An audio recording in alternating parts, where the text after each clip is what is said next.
Naomba tuchukue nafasi tena kujadili video hii ambayo inaonekana imepostiwa katika mtandao wa kijamii wa Instagram na bwana Tumaini Pro TV. Inaonyesha kundi la watu fulani wakishangilia kwa ushindi, wakitaja maneno yafuatayo: tumtaki Rais Samia, tumtaki Samia.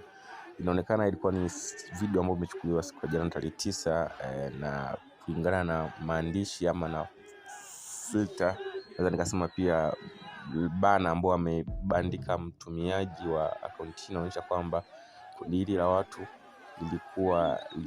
lilikutana siku ya jana. Sasa nini maoni yako, na unakubaliana na kilichoandikwa hapa? Kweli kilitokea siku ya jana?